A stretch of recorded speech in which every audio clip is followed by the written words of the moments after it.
God. Psalm 61. Psalm 61.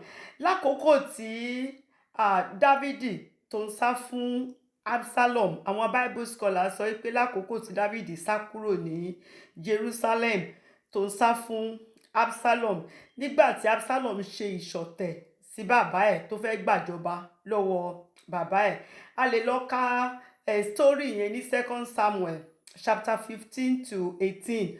Ó wà ní 2 Samuel chapter 15 to 18. Àkókò ewu ńlá ni fún Dávidi. Àkókò tí ọkàn Dávidi rẹ̀wẹ̀sì, tí ọkàn Dávidi já ni. Àkókò tó jẹ́ wípé David wà, a sọ pé wà overwhelmed lóyìnbó. Àkókò tó jẹ́ pé Dávidi ò mọ̀ kankan tó lè ṣe mọ́. Dávidi yìí, ẹni tó máa ń gba ara rẹ̀ níyànjú, tó máa ń encourage ara inú Ọlọ́run ni o. Kò sí bógun ṣe lè le tó. Dávidi ò kì í bẹ̀rù. Dávidi ìgbàgbọ́ ẹ̀ ó máa fi gbé. Ṣùgbọ́n lákòókò yìí, nítorí pé Dávidi ti ṣẹ̀, Ọlọ́run sì ti sọ fún Dávidi wípé Dávidi, mo ti dáríjì ẹ́ o, ṣùgbọ́n idà tó fi pa Ùráyà kò ní kúrò nílé rẹ o. So Dávidi mọ̀ wípé irú nǹkan tó ń ṣẹlẹ̀ lákòókò yìí, tí idà yẹn tí kò bá pa òun fúnra òun, á jẹ́ kó máa pa Absalom. So Dávidi mọ̀ pé ìdájọ́ Ọlọ́run ni. Ọlọ́run ò ní bínú sí wa lórúkọ Jésù o. Ẹni tó Ọlọ́run bá ń bínú sí, kò sẹ́ni tó lè gbà á lọ́wọ́ Ọlọ́run o. Torí pé Dávidi ti ṣẹ̀, òní gbogbo eléyìí ṣe ń ṣẹlẹ̀. So ọkàn Dávidi já, ọkàn Dávidi wúrẹ̀wẹ̀sì. David was overwhelmed. Gbogbo ẹ̀ ti sun. Ó mọ̀ pé bóun ṣe wà yẹn, kò sí nǹkan kan tóun lè ṣe àfi kí Ọlọ́run kó fa òun lọ sí ibi àpáta ayérayé, àpáta tó ga ju òun lọ, níbi tóun ti lè rí ìfọ̀kànbalẹ̀, níbi tóun máa ti lè dúró ṣinṣin. So àkókò tó jẹ́ wípé Dávidi ò mọ̀ kan tó lè ṣe mọ́ ni. Gbogbo nǹkan, gbogbo ẹ̀ ti sun, kò mọ ọ̀nà àbáyọ. Dávidi ò mọ̀ kan tó lè ṣe, kò mọ̀ kan tó lè ṣe.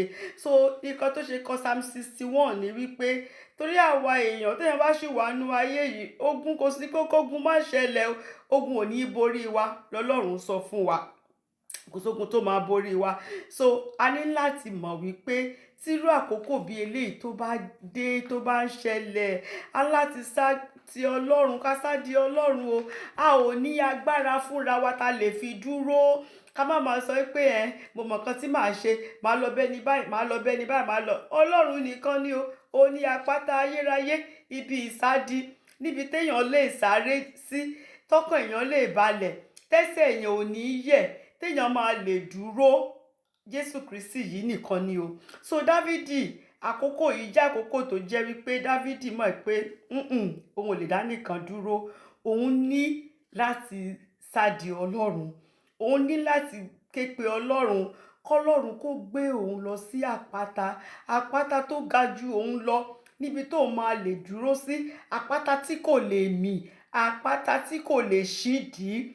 Ibi tí Dávidi mọ̀ wípé Ọlọ́run lè mú òun lọ nìyẹn. So àkókò tó jẹ́ wípé Dávidi ké pe Ọlọ́run, òní Psalm 61 wípé Olúwa, ìwọ nìkan, tó lọ́wọ́ Ọlọ́run gangan Dávidi wà. So òtítọ́ Ọlọ́run nìkan, àtàánú Ọlọ́run nìkan ló lè gba Dávidi sílẹ̀ o. Àwa náà òtítọ́ Ọlọ́run, àtàánú Ọlọ́run nìkan ló lè gbà wá o, torí kò sẹ́ni tó pé tó tọ́nu wa o. Dávidi pariwo wípé Olúwa, mo fẹ́ kó gbé mi lọ sí àpáta tó ga jù mí lọ.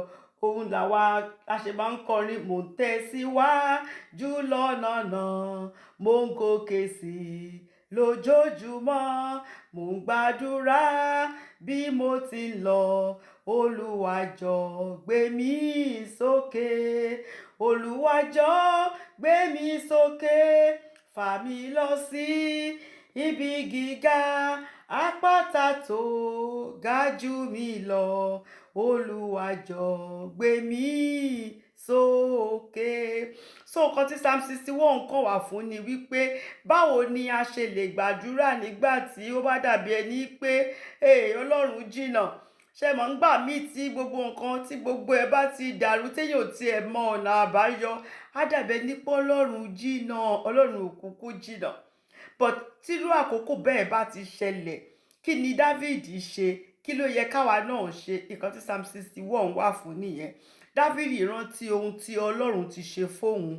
Dáfídì rántí nígbà tí kìnìún dé, Ọlọ́run ṣẹ́gun fóun. Nígbà tá Àmọ̀tẹ́kùn dé, Ọlọ́run ṣẹ́gun. Nígbà tí Gòláyátì tún wá, nígbà tí Sọ́ọ̀lù gan ti gbógun ti ẹ̀dẹ̀, Ọlọ́run ṣẹ́gun. Ká rántí àwọn nǹkan tọ́lọ́run ti ṣe. Á jẹ́ kọ́kàn wa balẹ̀ ká lè nígbàgbọ́ wípé eléta tún wà nú èyí náà, Ọlọ́run máa ṣe. Ìkan ìkejì tí Dáfídì tún ṣe ni pé Dáfídì ké pe Olúwa. Dáfídì ké pe Olúwa. Pé Olúwa gbóhùn mi. Á láti ké pe Olúwa nínú àdúrà o. Kò sọ́nà mìíràn o. Agbára ò kì í gbà, àdúrà ló ń gbà. Á láti ké pe Olúwa.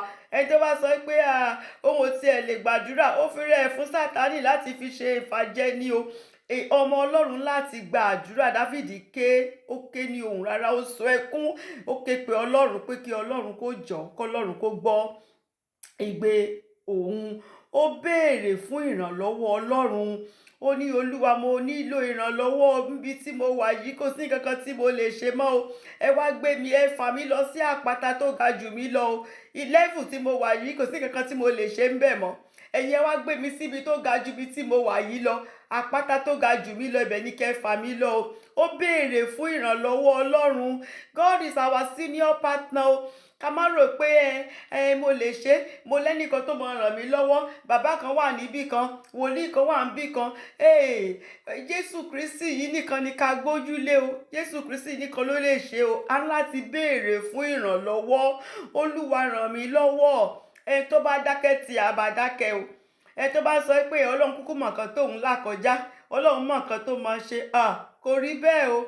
Dáfídì béèrè fún ìrànlọ́wọ́. Olúwa, mo nílò ìrànlọ́wọ́. Kò sí nǹkan kan tí mo lè ṣe láti ran ara mi lọ́wọ́. So ọ̀rọ̀ ìyànjú kan la ní Psalm 61. Ọ̀rọ̀ ìyànjú ẹyọ kan òun náà ni pé Jésù Kristi òun ni àpáta wa. Kí ni àpáta tí Dáfídì sọ wípé fà mí lọ síbi àpáta, fà mí lọ sí àpáta tó ga jù mí lọ? Kí ni àpáta náà? Kí làpáta náà kí ló dúró fún? Mo rántí orin kan tá máa ń kọ nígbà tí a ṣì wà lọ́mọdé, tá máa ń lọ Catholic church. Christ is my rock, my refuge, my stronghold, firm as the tree root that clutches the land. He who has faith builds without worry, not like that man who built upon sand. I built my house on a solid foundation. Christ is my rock, the root of my soul recreation. Mi mọ Yorùbá ẹ̀bọ̀ sí yẹn ni pé Jésù Kristi ni àpáta tó ṣe é dúró sí. Kò sí lẹ́yìn àpáta mìíràn, iyanrìn ni. Iyanrìn ni ilẹ̀ tó kù. Ẹ tó bá sì dúró lórí iyanrìn, nígbà tí ìjì bá dé, ìjì á gbé lọ. Ṣùgbọ́n ẹ tó bá ti dúró sórí àpáta Jésù Kristi yìí, ìjì ò lè gbé lọ. Àpáta náà kò kì í ṣídìí. Kò sí kankan tó lè yẹ àpáta náà. Àpáta tó dúró títí ayérayé ni. So Dáfídì sọ wípé fà mí lọ sí àpáta tó ga jù mí lọ. So ọ̀rọ̀ ìyànjú wa, the rock that is higher than I. Àpáta tí ó ga jù mí lọ, tó jẹ́ ibi ìsádi, tó jẹ́ ibi ààbò. Torí ẹ̀ la ṣe máa ń pe Ọlọ́run ní àpáta ayérayé, ibi ìsádi wa. Àpáta ayérayé ni ibi ìsádi wa. So Dáfídì sọ wípé ibẹ̀ ni mo fẹ́ kó fà mí lọ. Jẹ́ kí n dúró síbẹ̀, níbi tí èṣù àti ẹ̀ṣẹ̀ ò ti lè fà mí bọ́, níbi tí ọ̀tá ò tiẹ̀ ti lè rí mi mú, níbi tí mo ti lè dúró sí, tí mo mọ̀ wípé yes, ọkàn mi balẹ̀, ibẹ̀ ni mo fẹ́ kẹ́ gbé mi lọ.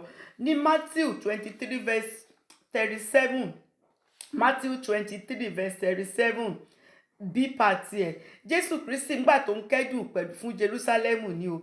Jésù Kristi sọ wípé ọ̀pọ̀ ìgbà ni èmi ti ń fẹ́ kó àwọn ọmọ rẹ̀ jọ pọ̀ gẹ́gẹ́ bí àgbébọ̀ adìyẹ tí ń dáàbò bo àwọn ọmọ rẹ̀ lábẹ́ ìyẹ́ rẹ̀, ṣùgbọ́n ẹ̀yin kọ̀.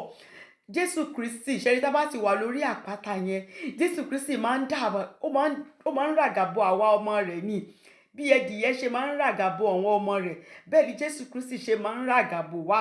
tá bá ti wà lórí àpáta yẹn ó máa ràgàbò wá ni. Ṣé mọ̀ pé ẹni tó bá jẹ́ ọmọ ẹdìyẹ lẹ́dìyẹ máa ràgàbò, ẹni tí ò bá ń jẹ́ ọmọ ẹ̀ kò lè sá wá sábẹ́ ẹ̀ kó sọ pé kó ràgàbò òun. Ṣùgbọ́n tá bá ti jẹ́ pé a ti gba Jésù Kristi sínú ayé wa, tá ti jẹ́ pé a ti di àtúnbí, a wà lábẹ́ ìyẹ́ Jésù Kristi, kò sí àṣà kankan tó lè wá gbé wa àfọmọ tó bá fún rẹ̀ sá kúrò lábẹ́ ìyá ẹ̀ o. Ṣé mọ̀? So Jésù Kristi máa ń ràgàbò wá ni, ó máa ń ràgàbò àwa ọmọ rẹ̀ ní tá bá ti wà lórí àpáta náà. So a dẹ̀ mọ̀ pé àpáta náà tá à ń sọ̀rọ̀ nípa rẹ̀ yìí Jésù Kristi ni. Ìwé Kọ́ríńtì 1 Corinthians chapter 10 verse 4, 1 Corinthians chapter 10 verse 4 sọ fún wa wípé tí gbogbo wọn sì mu ohun mímu ẹ̀mí kan náà nítorí pé wọ́n mu nínú àpáta ẹ̀mí tí ń tọ̀ wọ́n lẹ́yìn. Kristi sì lé àpáta náà. Ìyẹn nígbà táwọn ará Ísírẹ́lì nígbà tí wọ́n bọ̀ nínú wilderness tán kúrò ní Egypt tán bọ̀, wípé àpáta tó tẹ̀lé wọn, àpáta tó ń sìn wọ́n, tó ń tẹ̀lé wọn, nínú àpáta náà ò ní wọ́n ti ń mu omi. Nígbà tí òǹgbẹ gbẹ wọ́n, ṣàrántí nígbà tí òǹgbẹ gbẹ wọ́n tí wọ́n sọ fún Mósè wípé Mósè, ó kó wa kúrò ní Egypt, a wà nínú wilderness báyìí, nínú igbó, òǹgbẹ ń gbẹ wá, kò sómi ta fẹ́ mu, tán pariwo tí wọ́n jẹ́ kí Mósè bínú. Mósè sọ fún wọn wípé ká máa bọ̀, ká má wọ̀rì, ká wá mu omi. Mósè ké pe Ọlọ́run, Ọlọ́run sì sọ fún Mósè ní Numbers, ìwé Númérì chapter 20 verse 11, Numbers chapter 20 verse 11. Ọlọ́run sọ fún Mósè wípé Mósè sọ̀rọ̀ sí àpáta náà, omi á sì jáde nínú àpáta náà, wọ́n á sì mu, gbogbo wọn á mu àwọn ẹranko wọn náà wọ́n á sì mu. Ṣùgbọ́n torí pé inú ti bí Mósè, ńṣe ni Mósè níṣe ló na àpáta náà nígbà méjì o. Numbers chapter 20 verse 11. Mósè sì gbé ọwọ́ rẹ̀ sókè, ó sì fi ọ̀pá rẹ̀ lu àpáta náà lẹ́ẹ̀méjì, omi sì tú jáde ní ọ̀pọ̀lọpọ̀. Mósè lu àpáta náà lẹ́ẹ̀méjì. A mọ̀ pé Jésù Kristi lomi ìyè náà, omi tó jáde nínú àpáta omi ìyè ni. He is the fountain of the living water, omi ìyè ni. Ṣùgbọ́n nǹkan tó jẹ́ kí Ọlọ́run bínú sí Mósè ni wípé àpáta yìí kò sẹ́ni tó lè lù ńgbà méjì o.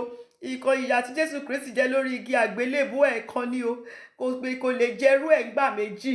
Nǹkan tí Ọlọ́run ṣe bínú sí Mósè nìyẹn, pé Mósè ò ní wọ promised land nítorí àpáta tí Ọlọ́run sọ pé kí Mósè sọ̀rọ̀ sí, tí Mósè lọ nà tó lọ lù ńgbà méjì. Jésù Kristi ni àpáta náà, ó ní àpáta wa, ó ní àpáta wa. Jésù Kristi ni àpáta náà, ó sì ní omi ìyè tó ń jáde nínú àpáta. Òun ló ti sọ fún wa ní ìwé John 7:37, Jòhánù orí keje ẹsẹ̀ 17 wípé òun ni omi ìyè, pé ẹni tí òǹgbẹ bá ń gbẹ kó wá mu, òun ni omi ìyè. Jésù Kristi ni omi ìyè náà. So àpáta yìí, àpáta tó dúró ṣinṣin ni, àpáta tó jẹ́ agbára ni, àpáta tó jẹ́ ibi ààbò ni. Ẹni tó bá ti dúró sórí àpáta yìí kò tún sí nǹkan kan tó lè yẹ̀ lẹ́sẹ̀ o, kò sí nǹkan kan tó lè yẹ̀ lẹ́sẹ̀. Torí rẹ̀ ni Dáfídì ṣe sọ wípé lákòókò tí mo wà yìí Olúwa, kò sí nǹkan kan tí mo lè ṣe mọ́, kò tiẹ̀ sí ọ̀nà àbáyọ ju wípé kó fà mí lọ sí àpáta ibi tó ga jù mí lọ, níbi tí mo ti lè dúró ṣinṣin, níbi tí màá ti ní agbára, torí kò ságbára mọ́. Ọkàn Dáfídì ti já, ọkàn ẹ̀ ti rẹ̀wẹ̀sì. David was overwhelmed o, pé ibi ààbò yìí nìkan òun lòun lè lọ sí, tó fi jẹ́ wípé ọkàn òun á balẹ̀, tóun mọ̀ wípé eléyìí tó ṣẹlẹ̀ yìí á sì tún kọjá, and it will surely come to pass. So Jésù Kristi òun ni àpáta náà. Jésù Kristi òun ni àpáta tí Dáfídì sọ wípé gbé mi lọ, fà mí lọ síbẹ̀, àpáta ayérayé. Ẹ jẹ́ ká ka Psalm 61. Psalm 61, àdúrà ìgbèkùn, àdúrà tí Dáfídì gbà tó wà nínú ìgbèkùn ni o. Àdúrà tó gbà tó wà nínú ìgbèkùn ni. Dáfídì bẹ̀rẹ̀ pẹ̀lú ní verse 1, ó ní gbọ́ ẹkún mi Ọlọ́run.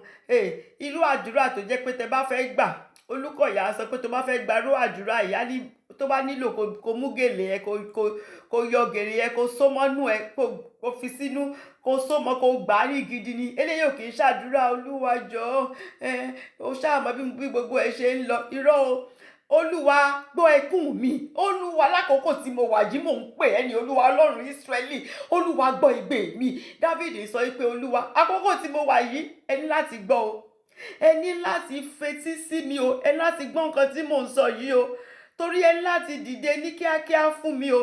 Dáfídì sọ pé Olúwa gbọ́ ẹkún mi. Gbọ́ ẹkún mi Ọlọ́run. Fiyè sí àdúrà mi. Gbọ́ igbe mi, fetí sí àdúrà mi. Àdúrà tí mò ń gbà yìí Olúwa ó nílò kó fetí sí o. Ó ní láti gbọ́ àdúrà tí mò ń gbà yìí o. Ní verse 2 ó wá sọ pé láti òpin ayé wá ni èmi ò kígbe pè ọ́ nígbà tí ó rẹ àyà mi. Lákòókò tí Dáfídì wá yìí, Dáfídì ti ṣe rẹ̀wẹ̀sì o. Dáfídì ò ti encourage ara ẹ̀ nínú Ọlọ́run o. Dáfídì gbogbo ẹ̀ ti sún Dáfídì nítorí pé Dáfídì mọ̀ wípé ọwọ́ Ọlọ́run lòun ṣẹ̀ sí o. Ìdájọ́ Ọlọ́run òun leléyìí o. Eléyìí ò kì í ṣe ọ̀tá tá máa ké pe Ọlọ́run pé Olúwa ọ̀tá yìí bá mi ṣẹ́gun ẹ̀ bá mi mú kúrò. Dáfídì mọ̀ wípé ìyà ẹ̀ṣẹ̀ tóun ti ṣẹ̀ òun leléyìí. Ṣùgbọ́n Ọlọ́run yìí náà aláàánú ni. Ọlọ́run aláàánú ni, aláàánú ayérayé ni. Tá bá sì tún ké pé tá bá bẹ̀bẹ̀ Olúwa á sì tún gbọ́, á dáríjì wá. Bàbá tó dá lọ́lọ́run. So Dáfídì sọ wípé látòpin ayé torí lákòókò yìí Dáfídì ti kúrò ní Jerusalem. Ó ti ń sá àsálà fún ẹ̀mí rẹ̀. Dáfídì ò tiẹ̀ wọ bàtà lákòókò tó ń sá lọ. Ó ń sá lọ ní kúrò láàrin ìlú kí Absalom àti gbogbo àwọn ọmọ ogun ẹ̀ kán má bàa gba adé, kán má bàa pa Dáfídì. So Dáfídì ń sá lọ ni. Dáfídì sọ pé láti òpin ayé wá lòun ti ń kígbe pé Ọlọ́run o. Spiritual posture lákòókò yẹn ṣe mọ̀ ipò tó wà nínú ẹ̀mí. Dáfídì rí pé ó jìnnà sí Ọlọ́run. Pé ipò tó ń wà nínú ẹ̀mí lákòókò yẹn ó jìnnà sí Ọlọ́run. So Dáfídì wá ń sọ pé Olúwa ohun tí mo fẹ́ kẹ́ ṣe fún mi ni pé ẹ fà mí lọ sí àpáta tó ga jù mí lọ. Àpáta kan wà tó ga jù mí lọ. Olúwa ẹ fà mí lọ sí àpáta náà èyí tó ga jù mí lọ. So ní verse 3 ó wá ń sọ wípé nítorí ìwọ ni o ti ń ṣe ààbò fún mi. Olúwa ẹ máa fà mí lọ sí àpáta tó ga jù mí lọ ni. Nítorí pé ìwọ ló ti máa ń ṣe ààbò fún mi. Nígbà tí mo tiẹ̀ wà nínú oko èmi nìkan tí mò ń ṣọ́ àwọn ẹran. Kìnìún dé ẹ̀yin lẹ ṣẹ́gun kìnìún fún mi. Àmọ̀tẹ́kùn wá ẹ̀yin lẹ ṣẹ́gun àmọ̀tẹ́kùn. Gòláyátì dé ẹ gé orí Gòláyátì fún mi. Nígbà tí Sọ́ọ̀lù pàápàá tó tún gbógun ẹ̀ dé ẹ̀yin náà lẹ ṣẹ́gun Sọ́ọ̀lù. Ẹ̀yin lẹ gbà mí lọ́wọ́ gbogbo àwọn ọ̀tá. Dáfídì sọ pé nítorí pé ẹ ti ń ṣe ààbò fún mi tẹ́lẹ̀ ẹ túbọ̀ wá ṣe ààbò mi lákòókò yìí. Nítorí ìwọ ni o ti ń ṣe ààbò fún mi àti ilé ìṣọ́ agbára lọ́wọ́ ọ̀tá. Ìwọ ló ti ń gbà mí lọ́wọ́ ọ̀tá. Ìwọ ni. Ìpèsè lákòókò yìí náà Olúwa ẹ láti gbà mí ní ọwọ́ ọ̀tá. Kò sẹ́ni tí mo gbójúlé o. Jésù Kristi yìí nìkan ni mo gbójúlé o. Ọlọ́run ìwọ nìkan ni mo gbójúlé. Mi ò kò tún sí mi ní plan B mi ò ní plan C o. Nítorí náà ẹ̀yin ni kẹ́ wá ṣe ààbò fún mi. Ní verse 4 ó wá ń sọ wípé èmi ó jókòó nínú àgọ́ rẹ láéláé. Inú àgọ́ rẹ lèmi fẹ́ wà láéláé o. Tẹ́ bá mọ Dáfídì ẹ mọ̀ pé kọsí Dáfídì àdúrà Dáfídì ò jù pé mo fẹ́ wà nínú iwájú Ọlọ́run. Mo fẹ́ wà nínú ilé Ọlọ́run títí gbogbo ọjọ́ ayé mi. Àdúrà tí Dáfídì máa ń gbà nìyẹn. Ẹni tó bá sì ti wà nínú àgọ́ Ọlọ́run ọ̀tá ò lè fọwọ́ kàn, kò sí kan tó ọ̀tá lè gbé ṣe o. Dáfídì sọ wípé èmi ó jókòó nínú àgọ́ rẹ láéláé. Jẹ́ kí èmi rí ààbò ní ìyẹ́ apá rẹ. Ẹni tó bá wà ní àgọ́ Ọlọ́run ó láti rí ààbò ní ìyẹ́ apá Ọlọ́run. Olúwa máa ràgàbò ni. Bẹ́ẹ̀ ni ìyẹn ṣe máa ń ràgàbò àwọn ọmọ rẹ̀. Oríṣi sọ fún wa ní verse 4 yẹn wípé Sélà yẹn ní pé ẹ lọ ronú ẹ̀. Ẹdìyẹ ó máa ń ràgàbò ọmọ rẹ̀ ni. Mo sọ fún wa Matthew 23:37 Jésù sọ wípé Jerúsálẹ́mù mo fẹ́ ràgàbò yín àtàwọn ọmọ yín ṣùgbọ́n ẹ̀yin ò gbà. Jésù máa ń ràgàbò àwọn ọmọ rẹ̀ ni. Àfọmọ tó bá jẹ́ pé kò fẹ́ dúró lábẹ́ ìyẹ́ Jésù Kristi nìkan tó tira ẹ̀ síta òun nìkan ni. Ṣùgbọ́n condition wà o. Ẹni tó máa wọnú àgọ́ Ọlọ́run tó máa wà lábẹ́ ìyẹ́ apá Ọlọ́run ó ní condition lo. Ta ni yóò gun orí òkè Olúwa lọ ni o. Ta ni yóò dúró ní ibi mímọ́ rẹ̀. ẹni tí ó ní ọwọ́ mímọ́ àti àyà funfun ni o, ẹni tí kò gbé ọkàn rẹ̀ sókè sí asán tí kò sì búra ẹ̀tàn, ẹni tí ò fi ọkàn rẹ̀ sílẹ̀ fún Sátánì, òun ló lè wọbẹ̀ o, ẹni tí ò dẹ̀ kì í ṣe ọmọ Ọlọ́run ò lè wọbẹ̀ o. Ọmọ tẹ́dìyẹ bá bí òun ló máa ń ràgàbò o, ọmọ tí ò kì í ṣe titi ẹ̀ kò lè ràgàbò o. So David mọ̀ wípé bàbá lọ́lọ́run jẹ́ fún òun, so he's asking for ààbò ayérayé. David ń béèrè fún o pé èmi ò jókòó nínú àgọ́ rẹ láéláé, jẹ́ kí èmi rí ààbò ní ìyẹ́ apá rẹ. So ní verse 5 ó wá ń sọ wípé nítorí pé ìwọ Ọlọ́run ni o ti gbọ́ ẹ̀jẹ́ mi. David ò lè ṣe kó mọ̀ ní ẹ̀jẹ̀. David máa ń jẹ́jẹ́ sọ́lọ́run. Olúwa, ìgbà 7 lọ́jọ́ kan ni màá máa yìn ọ́. David á rú ẹbọ, á ṣe sacrifice. David ò lè ṣe kó má jẹ́jẹ́ fún Ọlọ́run. David máa ń jẹ́jẹ́ fún Ọlọ́run. David sọ pé nítorí ìwọ Ọlọ́run ni o ti ń gbọ́ ẹ̀jẹ́ mi. Ìwọ ti fi ogún àwọn tí ó bẹ̀rù orúkọ rẹ, ìwọ ti fi fún mi. Ṣé mọ̀ pé ó ní ogún tọ́lọ́run fi fún àwa tá bẹ̀rù rẹ̀. Àwa tá bẹ̀rù Ọlọ́run kò kì í ṣe ìyà nípẹ̀kun nìkan, torí a máa ń sọ pé eternal life. Òótọ́ ni wọ́n ti fún wa ní eternal life. Ṣùgbọ́n tá a bá wo Bible dáadáa, a mọ̀ pé àwọn ogún, àwọn kan tó jẹ́ pé ogún tiwa tọ́lọ́run ti fún wa, ó ti wà ń bẹ̀ tí kò sí baba ńlá tó lè gbà mọ́ fún ẹ tó bá ti jẹ́ ọmọ Ọlọ́run. Ìkan nínú wọn ni Isaiah 54 verse 17. Ẹ lè ká àti 16, but verse 17 yẹn gangan ni ó jẹ́ ká mọ̀ pé ogún wa ni. Isaiah 54 verse 17. Kò sí ohun ìjà tí a ṣe sí ọ tí yóò lè ṣe nǹkan. Ogún wa ni o, Ọlọ́run ló sọ bẹ́ẹ̀. Ó ní kò sóhun ìjà kan tí wọ́n ṣe sí wa tó lè ṣe nǹkan. Ó ní àti gbogbo ahọ́n tó dìde sí wa ní ìdájọ́ ni àwa fúnra wa máa dá lé ẹ̀bi. Ó ní èyí ni ogún àwọn ìránṣẹ́ Olúwa. Èyí ni ogún wa ni o.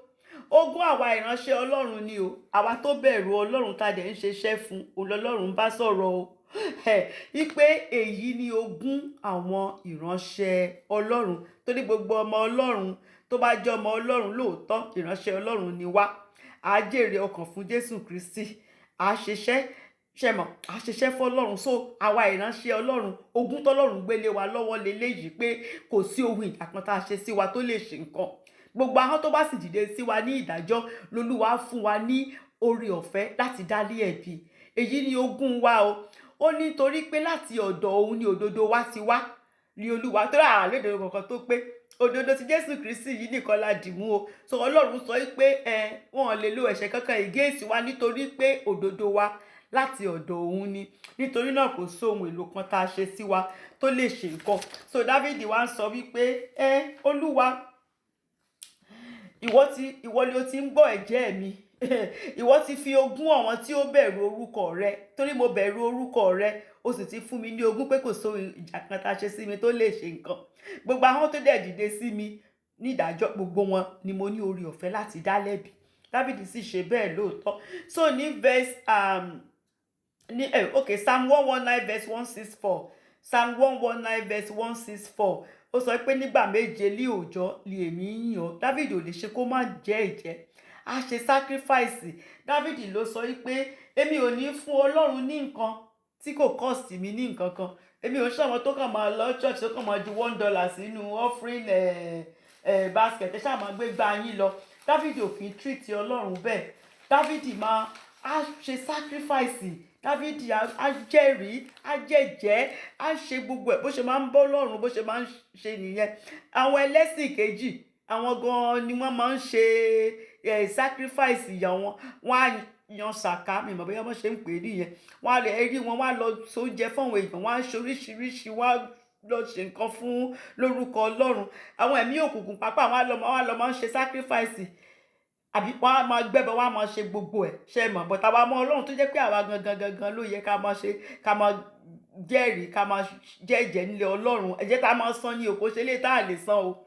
But David bó ṣe máa ń ṣe pẹ̀lú Ọlọ́run, ara kan tọ́lọ́run ṣe fẹ́ràn David nìyẹn. David á jẹ́jẹ́, David á offer sacrifice. Even ilé Ọlọ́run tí ó fẹ́ kọ́, tọ́lọ́run sọ pé David ò lè kọ́lé fún mi, ó ti pààyàn, ẹ̀jẹ̀ ti wà lọ́wọ́ rẹ̀. Ó ní tóun ò bá tiẹ̀ lè kọ́lé, gbogbo nǹkan tó máa fi kọ́lé náà ó máa rà sílẹ̀. David dẹ̀ pèsè gbogbo rẹ̀, ó pèsè rẹ̀ sílẹ̀. so Dáfídì máa ń jẹ́jẹ́ sọ́lọ́run, ó dẹ̀ máa ń rú ẹbọ. Dáfídì ò fi ẹbọ ṣeré, ó máa ń rú ẹbọ sí Ọlọ́run. Òun ló ṣe sọ ní verse 5 wípé nítorí pé ìwọ Ọlọ́run ni o ti ń gbọ́ ẹ̀jẹ́ mi, gbogbo ẹ̀jẹ́ tí mo ti ń jẹ́ o máa ń gbọ́, o dẹ̀ máa ń gbọ́ àdúrà, o dẹ̀ máa ń ó máa ń ṣẹ́gun fún mi, o máa ń gbọ́ àdúrà mi, o máa ń ṣẹ́gun fún mi. So ní verse 6 ó wá ń sọ wípé ìwọ ó fa ẹ̀mí ọba gùn, ó ń béèrè fún long life ni o. Dáfídì sọ pé Olúwa ìwọ máa ń fa ẹ̀mí ọba gùn ni o. Bó ṣe máa ń sọ àsọtẹ́lẹ̀ nìyẹn, yẹn ni pé èmi ò kú sínú eléyìí Olúwa, ẹ̀mí mi máa gùn. Dáfídì sọ pé Olúwa ìwọ ni ó fa ẹ̀mí ọba gùn. Olúwa tẹ̀ ṣèlérí fún wa Psalm 91 ni pé with long life will I satisfy you, pẹ̀lú ẹ̀mí gígùn òun lòun máa fi fún wa. Olúwa ṣèlérí ẹ̀mí gígùn fún wa. So Dáfídì sọ pé ìwọ ló máa fa ẹ̀mí ọba gùn àti ọjọ́ ọdún rẹ̀ bí àti ìrandíran. Ìkejì tó bá ń sọ ni pé láti ìrandíran ni òye ni pé ipò ọba tí mo wà yìí kò ní parí sí bí Olúwa, láti ìrandíran ni ipò yìí máa wà. Nítorí pé Ọlọ́run ti ṣe ìlérí fún Dáfídì ní 2 Samuel chapter 7 verse 16. 2 Samuel chapter 7 verse 16. Ọlọ́run ṣe ìlérí fún Dáfídì wípé a ó sì fi ìdílé rẹ àti ìjọba rẹ múlẹ̀ níwájú rẹ títí láé. A ó sì fi ìdí ìtẹ́ rẹ múlẹ̀ títí láé. Ìlérí tọ́lọ́run ṣe fún Dáfídì nìyẹn. So Dáfídì rán Ọlọ́run létí ìlérí náà wípé ìwọ máa fa ẹ̀mí ọba gùn o, ẹ̀mí ọba Dáfídì ó máa jẹ́ kó gùn àti ọjọ́ ọdún rẹ̀ bí àti ìran déran. Ìyẹn ni pé ipò ọba yìí, ipò yìí kò ní ṣòfò, kò sígbà kan tí kò ní sí ọmọ Dáfídì lórí ìtẹ́ Dáfídì, gẹ́gẹ́ bí ìlérí tọ́lọ́run ṣe pẹ̀lú Dáfídì. Ìlérí náà ni Jésù Kristi ọmọ Dáfídì, pé ó máa jókòó sórí ìtẹ́ bàbá rẹ̀ láti ìran dé ìran ni, forever and ever ni. So ní verse 7 ó wá sọ pé Olúwa ọba Dáfídì máa gbé iwájú Ọlọ́run láéláé ni o, òun ó máa gbé iwájú Ọlọ́run láéláé ni o. Òun ọba Dáfídì níwájú rẹ̀ ló máa wà láyé tá a wà yìí àti ní ayé tó ń bọ̀. Ó wá béèrè wípé pèsè àánú àti òtítọ́ o tí yóò máa ṣe ìtọ́jú rẹ̀. Dáfídì ló ń gbàdúrà fún ara ẹ̀, ó kàn ń sọ pé Olúwa pèsè àánú àti òtítọ́ tí yóò máa ṣe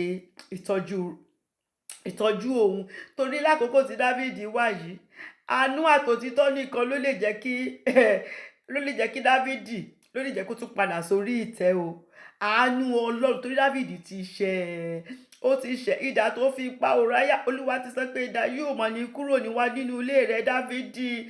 So Dáfídì sọ pé Olúwa kò sóhun táàánú rẹ̀ kò lè ṣe o. And you are a faithful God. Òtítọ́, olótìtọ́ ni you are faithful.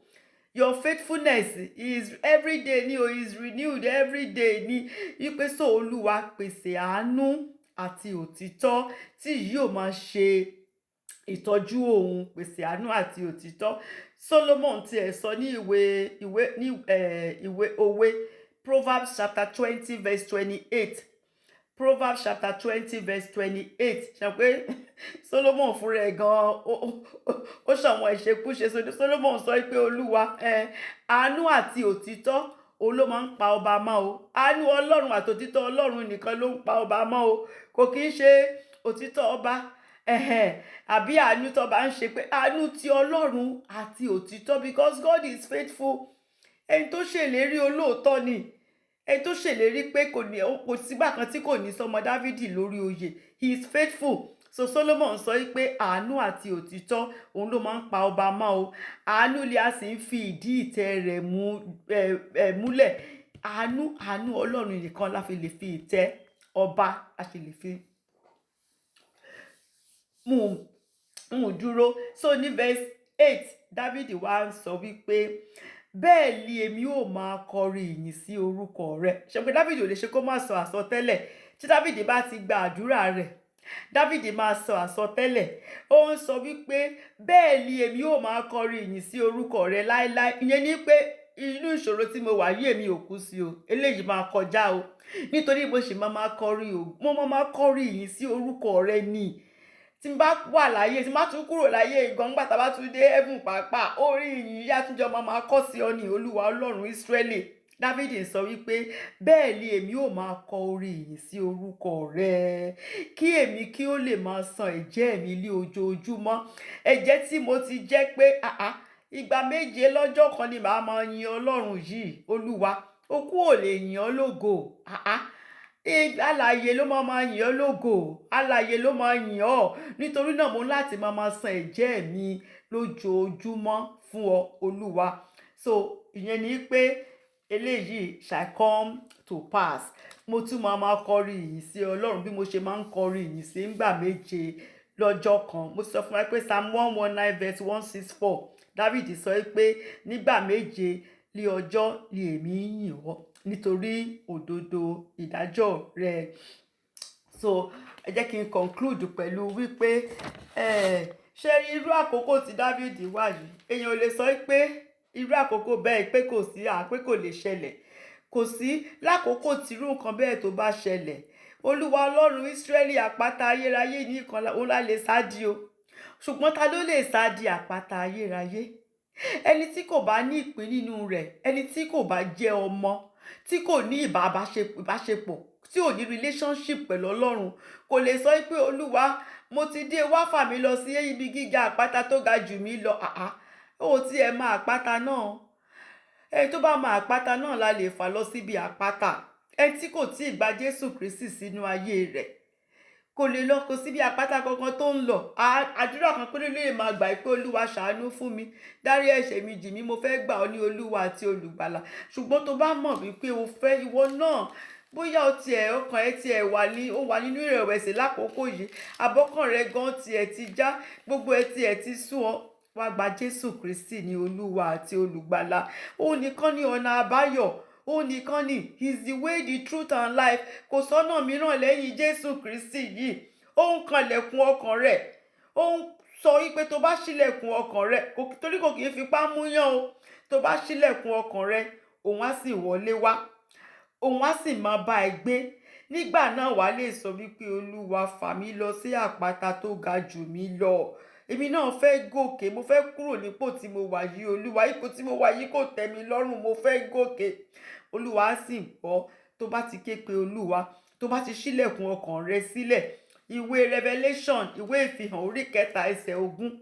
Revelation 3 verse 20 ó ní kíyèsí mo dúró lé ẹnu ilẹ̀kùn, mo sì ń kànkùn, bí ẹnikẹ́ni bá gbọ́ ohùn mi tí ó sì ṣí ilẹ̀kùn, èmi ó sì wọlé tọ̀ wá, èmi ó sì máa bá a jẹun àti òun pẹ̀lú mi. Tó bá fẹ́ kọ́ lọ́run Jésù Kristi kó wọnú ọkàn rẹ wá, jẹ́ ká jọ gba àdúrà. Bóyá o tiẹ̀ ti gba Jésù Kristi tẹ́lẹ̀, ṣùgbọ́n nígbà tí irú ìpọ́njú débi ti irú Dávidi yìí, o ti ní plan B, o ti ní plan C, o ti lọ bí tí kò yẹ kó lọ. Aláàánú lọ́lọ́run o. Olúwa sì tún gbà ọ́ tó bá sì tún padà wá. Olúwa gbà ọ́, á sì tún ṣàánú fún ọ, á sì tún wẹ̀ ẹ́ mọ́. So jẹ́ ká jọ gba àdúrà wípé Olúwa mo máa ra mi gẹ́gẹ́ bí ẹlẹ́ṣẹ̀. Nítorí tèmi ló ṣe kú ikú oró lórí igi àgbélébùú. Dárí gbogbo ẹ̀ṣẹ̀ mi jì mí, fi ẹ̀jẹ̀ rẹ fi wẹ gbogbo ẹ̀ṣẹ̀ mi mọ́. Mo gba Jésù Kristi ní Olúwa àti olùgbàlà mi. Èmi náà fẹ́ bá ọ jíǹde bó ṣe jíǹde lọ́jọ́ kẹta. Kọ orúkọ mi sínú ìwé ìyè. Ẹni tó bá sì sọ lóòótọ́, tó fẹnu sọ tó sì gbàgbọ́ nínú ọkàn rẹ̀ wípé mo gba Jésù Kristi ní Olúwa àti olùgbàlà mi, mo kọ̀ èṣù ẹ̀ṣẹ̀ ayé yìí, mo kọ̀ gbogbo ẹ̀ sílẹ̀, mo ṣe tán láti tẹ̀lé Jésù Kristi. Tó bá gba àdúrà náà pẹ̀lú gbogbo ọkàn rẹ, inú Jésù Kristi inú wọn gan fúnra wọn á dùn, àwọn áńgẹ́lì gan á máa jó lọ́run ni. Olúwa sì tún kọ orúkọ rẹ sínú ìwé ìyè. Ìwọ náà wàá lè wá gba àdúrà wípé Olúwa fà mí lọ sí ibi tó ga jù mí lọ. Àpáta ayérayé òun ló ń jẹ́ bẹ́ẹ̀. Àpáta tó dúró ṣinṣin, àpáta tí kò lè yẹ̀, tí kò kì í ṣe yanrìn, àpáta tí ò lè sí baba ńlá tó lè ṣí ní ìdí. Jésù Kristi á sì mú ọ débẹ̀. Lọ́jọ́ náà àríra ayọ̀ mọ́ra wa lórúkọ Jésù. I got my mind made up and I won't turn back. 'cause I want to see my Jesus someday. I got my mind made up, and I won't turn back, 'cause I want to see my Jesus someday. Goodbye, world. I stay no longer with you. Goodbye, pleasures of sin. I stay no longer with you. I made up my mind to go God's way for the rest of my life. I made up my mind to go God's way for the rest of my life. Thank you, Lord Jesus. Thank you, Holy Spirit. Thank you. The Lord bless you all in Jesus' name. Amen.